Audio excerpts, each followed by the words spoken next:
Hi everyone, I'm the Miraculous Minotaur and I'm going to show you the easiest upgrade you can do your battery bank.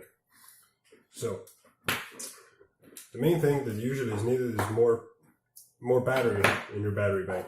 And actually the easiest way to do it is just add more battery.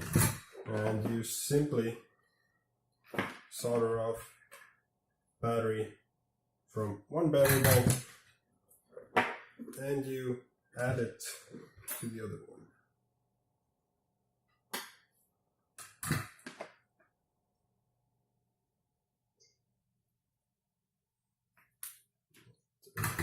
One side done.